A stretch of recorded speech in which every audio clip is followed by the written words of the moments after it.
Certain modern rabbis who have made it their life's mission to attack Christianity and slander Christians will tell you that Christianity distorts the Hebrew scriptures, that Christians take things out of context, warp and manipulate passages to make them fit Christian messianism, and that all throughout church history, Christians have been doing this. Shalom, my friends. And here we are again. Yes, Ash Mays. I don't even have words to describe the manipulation, the distortion of rabbinic literature that he continues to spew. And in this video, we're going to debunk the claims that Ash Mays makes about rabbinic Judaism. The things that he doesn't tell you, we're going to expose his hypocrisy. And we're going to show you the true context of Isaiah 9, how it debunks not only the idea that Isaiah 9 can only refer to the Messiah and no one else, but we're also going to debunk the Trinitarian argument for Jesus, according to Ash's own standards. Okay, so buckle up. So here, we're going to go right into the core argument of the text that Ash uses. So we'll listen to his opinion, and then we're going to debunk everything he says. You're going to see it all come crashing down. Please like, share, and subscribe if you enjoy this type of content. Ash Mays is, continually making his own bed and just making it very easy to expose his hypocrisy and just deception in the way he presents rabbinic Judaism. So, without further ado. The anti-Christian polemicists from the Jewish side will read Isaiah 9, verse 5 or 6, depending on if it's a Hebrew Bible, a Tanakh, or a Christian Bible. And they will read, Yeled yulad lanu, a child has been born to us. Ben nitan lanu, a son has been given to us. These are past tense verbs. So this is referring to a child who has already been born. Now, certain rabbis who we've already mentioned will say, yeah, the Christians try to chalk this up to a perfect tense. It's not always past, but that's actually true. These past tense verbs are actually what's called the perfect tense. They can be used for the past, but they are commonly used for future occurrences as well, not only throughout the Hebrew Bible, but in the book of Isaiah itself. In Isaiah 53, for example, past tense verbs, or perfect tense rather, are used to describe the suffering future servant. Now, modern rabbis will say that it's not about the Messiah, it's about Israel, but they are still future events. So he's misrepresenting the rabbinic position here. I've made plenty of videos on Isaiah 53.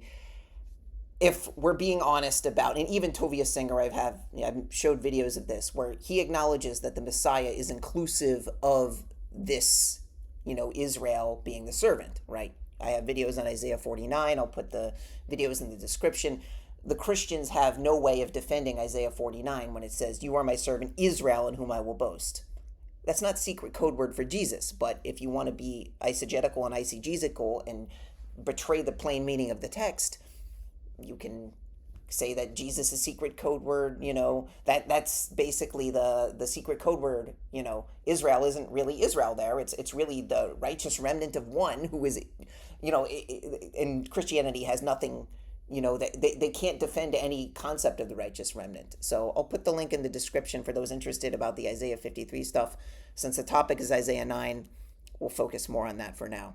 But yeah, Isaiah 49:3 is the Achilles heel to anything a Christian wants to say about Isaiah 53, because they acknowledge that the servant is the same servant in Isaiah 49, 3 verses 9 through 6. That servant will bring Israel, Israel brings back Israel, the remnant brings back the rest of Israel, and then serves as a light to the nations. So that's it. So anyway. Being referred to in past tense terms, just like in this one. But that's not even the most powerful indicator here, because you could say that it's poetic, or you could look at it in any way that you want to reinterpret, but let's look at the actual context. So if you look at the actual context of Isaiah 9, not just the chapter itself, but the preceding chapters and the chapters that follow, you can see that this is clearly coming up to a culmination of a future messianic king who will reign on the Davidic throne for eternity, who will bring peace, who will do all these magnificent things. So not only is it explicitly about a future figure from the context, it also cannot possibly be about King Hezekiah, as great as he was. And by the Okay, so look at the text that Ash Mays put on the screen. This debunks what he says.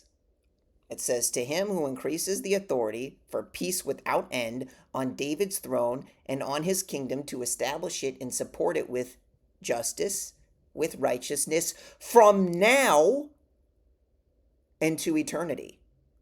The zeal of the Lord of the host shall accomplish this. Ash, you claim to be, an former Orthodox Jew who understands the Hebrew so well and present tense and past tense and whatever tense you want to use here. What does the word now mean? What does it mean? Me'atav yad olam is the expression used in Hebrew, as you can see here. Me'atav yad olam. What does now mean? Hebrew, English, whatever you want to say. This debunks everything, because this has to have fulfillment in the generation that Isaiah made this prophecy. From now into eternity does not mean hundreds of years in the future into eternity. So this is the fatal flaw in Ash's argument. And, you don't need the rabbis to support this, but one thing in this video is Ash simply goes through a bunch of ideas and quotes midrashim, and Christians make this same logical fallacy over and over and over again when they misrepresent rabbis. Okay? They claim that the rabbis do not acknowledge that this is about the Messiah, or they basically say that one rabbi, because they say that this is about something in the immediate context, like let's say Rashi says it's about Hezekiah, that this means that Rashi is claiming that this cannot be about the Messiah. Now, this is false, right? Even Christians acknowledge that things can be, have multiple fulfillments. And later in the video, we're going to show Ash's hypocrisy, where he acknowledges that this can be the case based on mutually agreed upon standards. If you saw my previous video, then you know exactly what I'm talking about. But for those who don't, we're going to revisit that, and you'll see he's not using the same standard that he will give charity to. He'll have a charitable interpretation of something that doesn't necessarily fit, Jesus in the immediate context, and then he'll say, but no, this is really about Jesus in the future context or something. So keeping that in mind, that Ash will be charitable with that in other places, let's look at Isaiah 9 and see what the rabbis have to say about this. Now, here's something fascinating. Yes, as I stated earlier, Ash is obsessed with quoting midrashim of this being about the Messiah. That's not a problem for us. The problem for the Christian is the immediate context of the word now. Okay, you don't have to make any arguments about perfect tense or prophetic whatever. That's irrelevant to the discussion when this is the expression that tells us exactly what we need to know from now into eternity, right? Doesn't matter. From now into eternity. That's it. Open, shut, closed. It has fulfillment in the immediate generation. So here's what Rashi has to say about it. From now into eternity. The eternity of Hezekiah.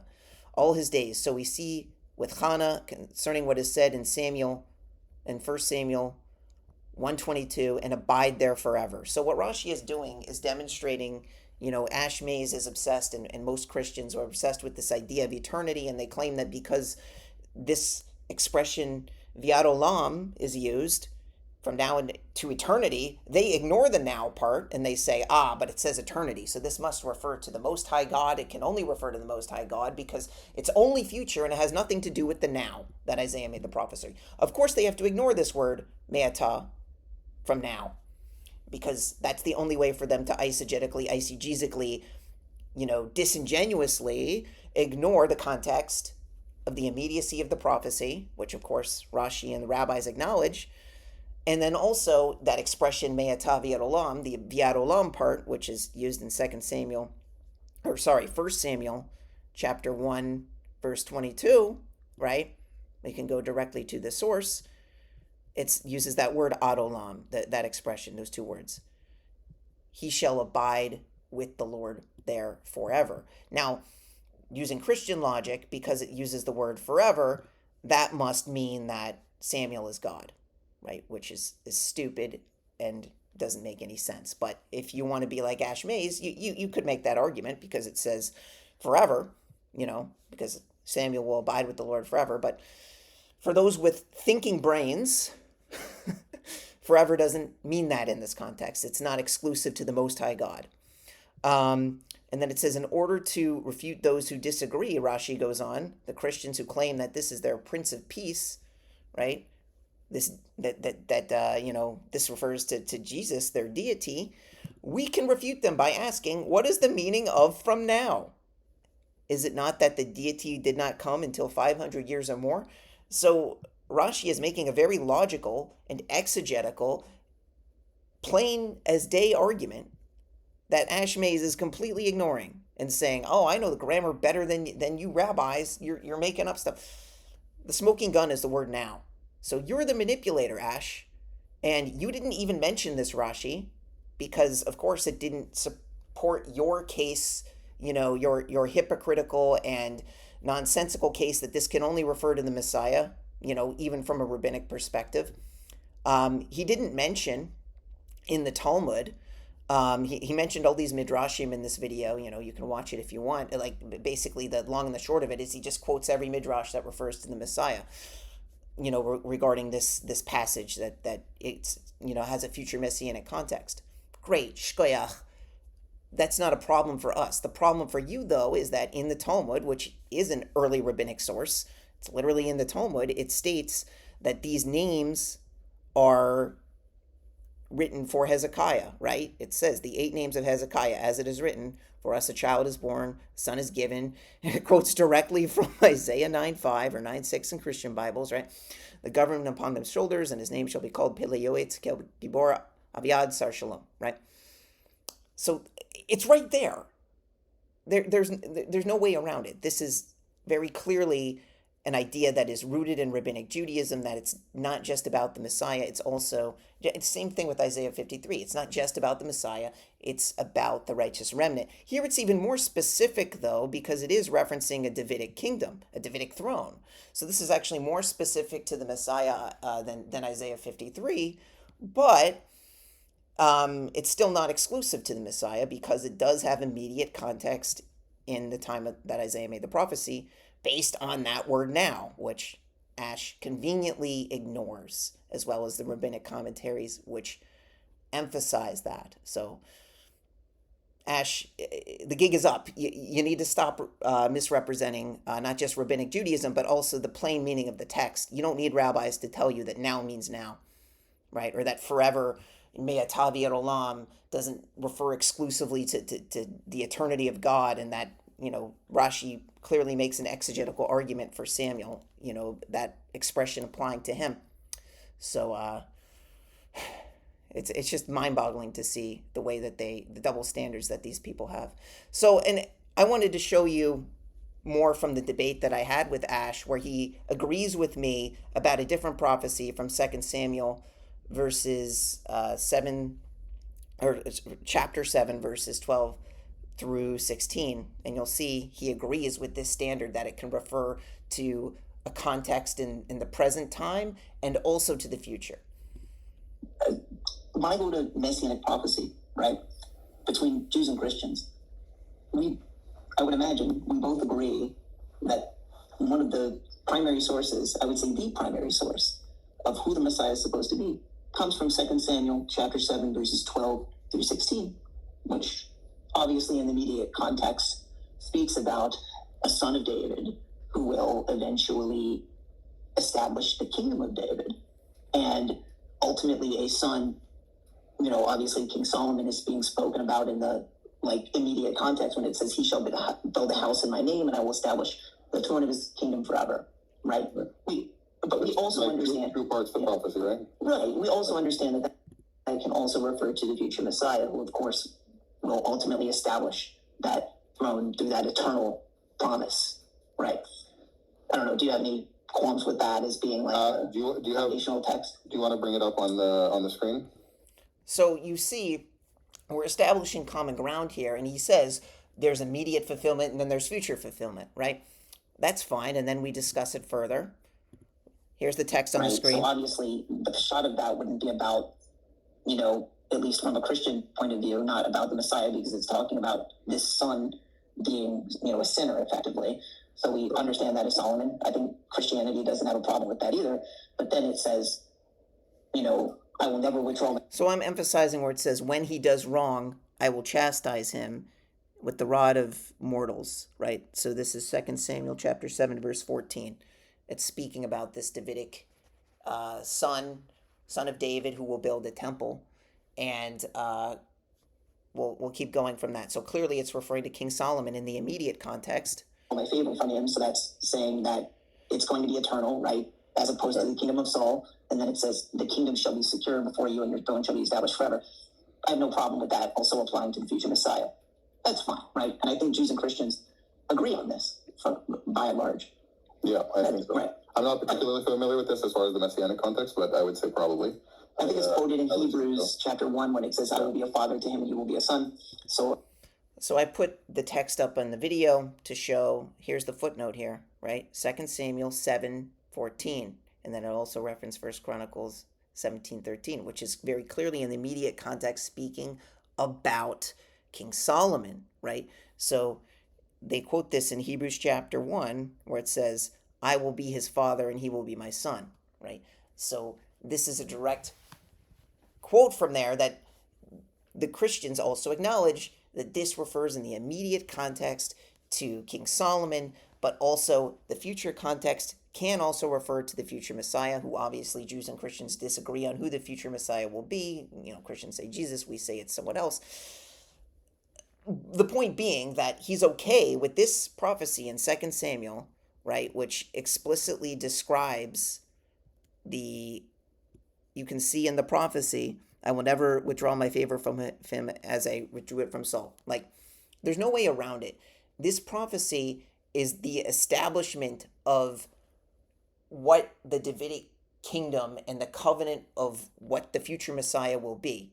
And it's not exclusive about the Messiah because it's in the immediate context about King Solomon, which is why it describes him being chastised. But it has that eternal nature to it because it says, I will never withdraw my favor from him and your kingdom will be established forever through that son. And that's why the book of Hebrews wants to quote this, because how Christians are obsessed with eternity and they claim, this is about Jesus, right?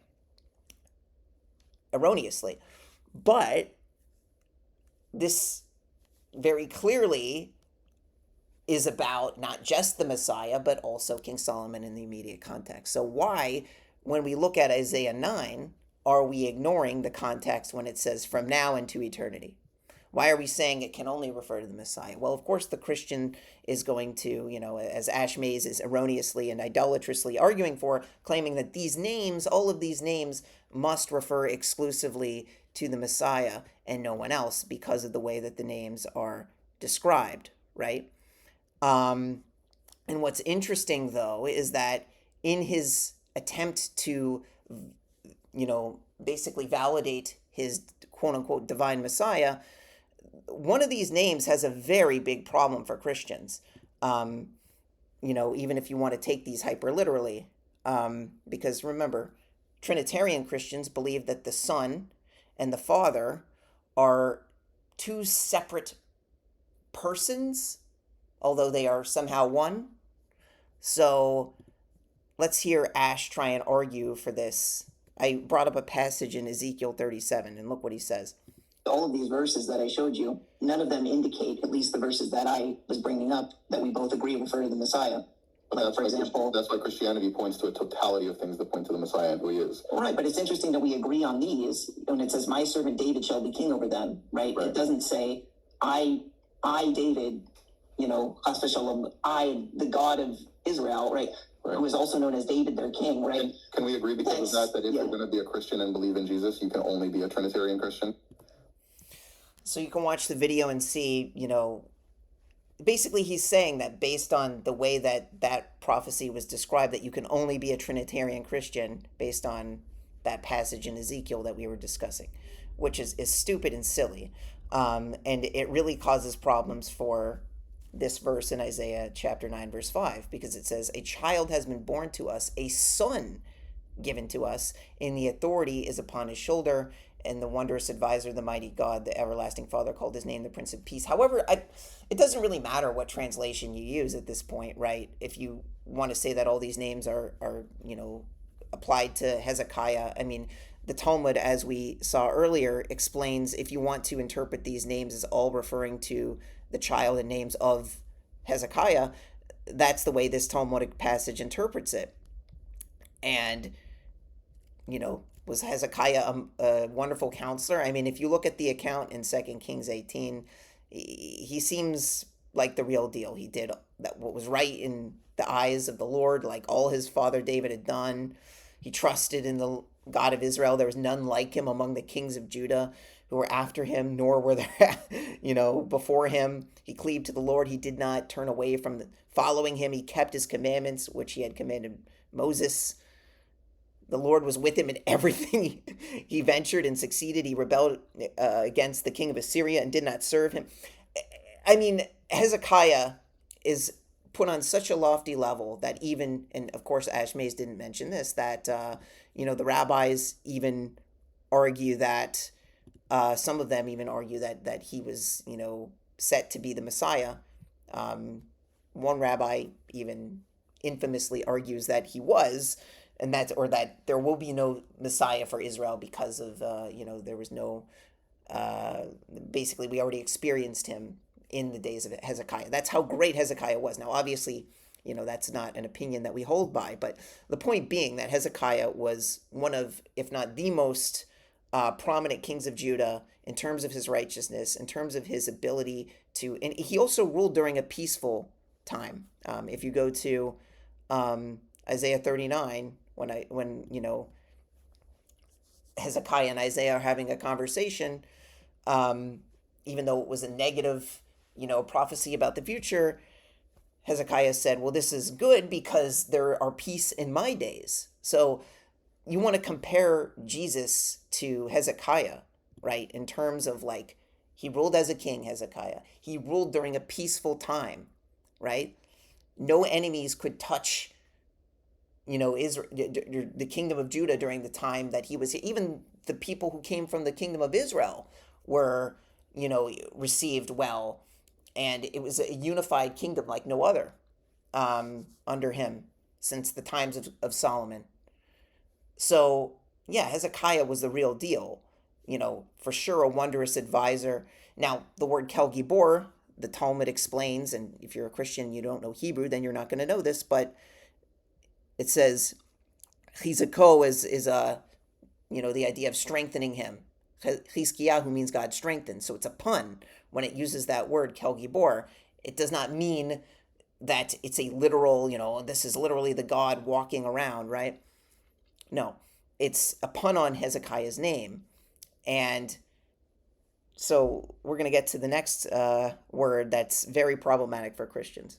The word Aviad, eternal father. So for Jews, it's very easy to understand this, like a fatherly figure. We have Abraham, for example. He's like the father, of, basically the entire nation of Israel. There's, a title sort of attached to that in a way, and it's not exclusively godly, right? The problem for Christians, though, is if we interpret the prophecy in this way, that it's only a divine title for God, then that means that the Son is being called by the name of the Father, meaning that you have a problem. The Trinitarian theology that Ash says you can only interpret the Bible through, if you're going to assume that there's, a sort of like Christian paradigm going on in the Bible, he claims that you can only understand that from a Trinitarian perspective. Absolutely not. When you see what's going on with Isaiah 9:5 or 9:6 in Christian Bibles, Aviad stands in complete contradiction to that. Very anti-Trinitarian. Modalists would have a field day with this. All sorts of different heresies of Christianity that didn't make it, past the Nicene Creed stage of, codification. this verse really does not do much for Christians. And it shouldn't be a surprise if you didn't know this. This verse is not actually quoted in the New Testament. They don't quote Isaiah verses 9 through 6 or 9, 6 through 7 in Christian Bibles. I mean, it shouldn't be a surprise why. It doesn't say what they want it to say. The New Testament, writers, in all of their nefarious nonsense that they were writing, probably realized this. Unfortunately, Ash Mays didn't get the memo, and he's trying to perpetuate this like, oh yes, this is very Trinitarian. No, it actually destroys the Trinitarian theology, emphasizes, Hezekiah wins against Jesus every time. You want to say that Jesus ruled as a king in a peaceful time? No, absolutely not. He was in an occupation in the Roman Empire, and what can you? Hezekiah has everything on Jesus, like everything. Once again, everything that he's investing in isn't anything that Jesus did, right? He's saying, oh, his whole argument is that these are only divine titles for God, or the rabbis say that this is about the Messiah, while neglecting the immediacy of the prophecy that the rabbis acknowledge, especially in the Talmud, especially according to Rashi, especially according to the plain meaning of the text of Me'atavi Ad Olam, especially according to parallel texts like in 1 Samuel chapter 1 verse 22. We have so much evidence against the idea of this being exclusively about the Messiah. We have Ash Mays once again conceding the fact that prophecies such as 2 Samuel chapter 7 verses 12 through 16, although messianic in future context, also have immediacy in the context of Solomon, the son of David, who sinned. Yet somehow the Christians have no problem with that verse where it says when he sins, and they apply that to the future Messiah in 2 Chronicles, right? Or sorry, in the book of Hebrews, rather, right? Well, it's also quoted in Chronicles, right? So you have so much hypocrisy from Ash Mays here, so much deceit, and it's just mind-boggling to me that he goes around, makes these videos, thinks that he's going to get away with this. Like, who do you think you are? Like, if you're going to speak on rabbinic Judaism, claim that you're, you used to observe this sort of thing in any sort of genuine way, how can you abuse the context of this to this degree and think that we're not going to say something about it? It's absurd. Yeah, so Christians, you're going to go around and tell me that Aviad is some sort of metaphorical understanding, but you're going to hyper-literalize, mighty God and say that this is an exclusive name only to the Most High God, and then you say that it can't apply to Hezekiah, even though Hezekiah clearly implies a pun, and you're not going to be charitable toward that, but then you're going to make an excuse for Aviad and say that this is just sort of a metaphorical understanding of how Jesus relates to us. I don't know what type of insane copes I'm going to get in the comments. Honestly, this is going to be insane to hear. I'm sure Christians, the whole comment section is just going to be them trying to be like, no, you don't understand the Trinity, you don't understand it. They're going to completely ignore everything I said about the rabbis and how Ash contradicted them. This is my prediction. I know Ash isn't going to respond to this video. He has nothing to say. He's been exposed. He's not going to expose to the video that I did, debunking him in the debate that we did. He has nothing to say about any of this. So, but like I said, Ash, I'm going to continue exposing your hypocrisy, your nonsense, your contextual abuse of rabbinic literature, and just the idea that Christianity is false. This does not validate the Trinity. In fact, it invalidates the Trinity in so many ways. And one last thing, what's interesting, this is actually included in the Haftarah. You know how a lot of Christians perpetuate this, stupid idea that Isaiah 53 isn't read in the Haftarah. Well, guess what? This is read in a Haftarah.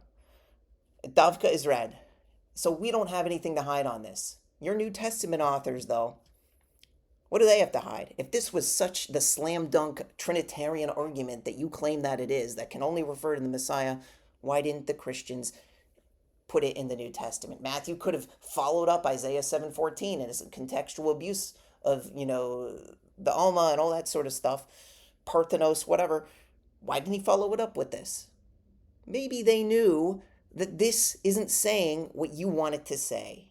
Maybe they understood that this doesn't support Trinitarian theology or whatever you think this is trying to say. Maybe they didn't even believe in Trinitarian theology. Maybe they adopted Ebonite theology that you reject for whatever reason, even though it predates the Trinitarian understanding of things. But it's an early Christian idea written by Jews, right? Jews did it back in the early church, so it must be true, right? Right, Ash? Yeah, we can pull your double standards and see how you like it. So anyway, please like, share, and subscribe. And thank you for listening. I hope this video has been a blessing to you all. Shalom Aleichem.